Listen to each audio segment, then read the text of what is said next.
Keshav Nanda Bharati versus state of Kerala is a landmark judgment जिसका outcome ये था कि कॉन्स्टिट्यूशन का बेसिक स्ट्रक्चर को अमेंड नहीं किया जा सकता है।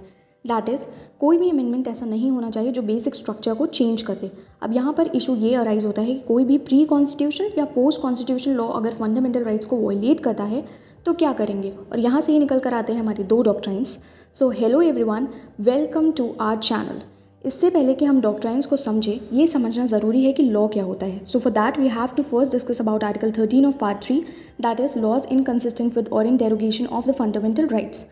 सो let's first discuss article 13 clause 1। इसमें ये दे रखा है कि कोई भी आर्टिकल जो कॉन्स्टिट्यूशन के आने से पहले फोर्स में था, अगर वो इनकंसिस्टेंट हो जाता है पार्ट 3 के साथ, तो उसे वॉइड डिक्लेयर कर दिया जाएगा। But you have to keep in mind कि सिर्फ वो ही पार्ट वॉइड डिक्लेयर किया जाएगा जो इनकंसिस्टेंट होगा फंडामेंटल राइट्स के साथ। Right, it basically talks about pre constitution laws, मतलब वो लॉज जो कॉन्स्टिट्यूशन के आने से पहले ही बन चुके थे। Now let's discuss article 13 clause 2 which states that state कोई भी ऐसा लॉ नहीं बना सकता कॉन्स्टिट्यूशन के आने के बाद जो कि पार्ट 3 को कॉन्ट्रवीन कर रहा हो और इनकंसिस्टेंट हो विद फंडामेंटल राइट्स, और अगर ऐसा कोई भी लॉ बनता है तो उसे भी वॉइड डिक्लेयर कर दिया जाएगा। अब यहाँ पर हमारे दो डॉक्ट्राइंस निकल कर आते हैं जिसके थ्रू हम ये समझेंगे इन केस अगर कोई भी लॉ ऐसा बनता है जो पार्ट 3 को वॉयलेट कर रहा हो तब क्या करेंगे। Doctrines are doctrine of severability and doctrine of Eclipse.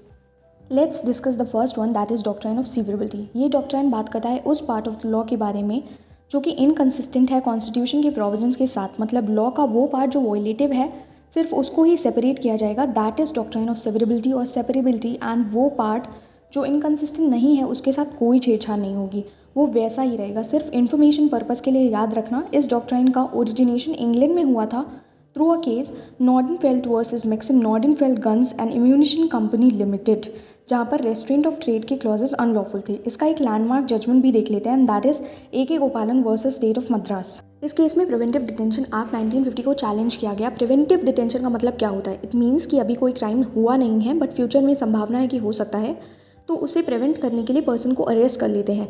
इस केस में ए गोपालन को प्रिवेंटिव डिटेंशन एक्ट के अंदर अरेस्ट कर लिया गया था, तो उन्होंने इसको चैलेंज करते हुए ये कहा कि मेरे फंडामेंटल राइट आर्टिकल 21 को वॉयलेट कर रहा है ये, that is right to life and personal liberty, जो कि अनफेयर है। सो सुप्रीम कोर्ट ने ये कहते हुए कि हम इंडिया में प्रोसीजर स्टैब्लिश बाय लॉ को फॉलो करते हैं, article 14 of preventive detention act को वॉइड डिक्लेयर किया।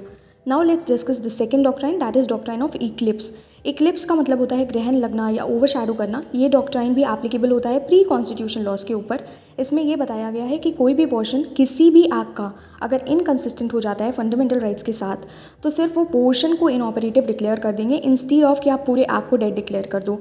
इसको करने का पर्पस ये होता है कि इन केस आगे चल के कोई कॉन्स्टिट्यूशनल अमेंडमेंट हो जिससे वो प्रोहिबिशन हट जाए तो उसको फिर से इफेक्ट में लाया जा सके। राइट, बस तब तक जो इनकंसिस्टेंट पार्ट है वो ओवरशैडोड होगा फंडामेंटल राइट्स के द्वारा। इसका एक लैंडमार्क केस है Bhikaji Narayan Dhakras versus state of Madhya Pradesh. इस केस में basically act CP and Berar motor vehicle amendment act 1947, जिसने स्टेट मोनोपोली की बात करी है, जो कि आर्टिकल 19 के हिसाब से अनकॉन्स्टिट्यूशनल है, that is right to practice of any profession, occupation, trade or business. But later on first constitutional amendment act आया जिसके थ्रू 1906 को ऐड किया गया, एंड इससे वापस से स्टेट को मोनोपोली क्रिएट करने का अथॉरिटी मिला, एंड दैट्स ऑल।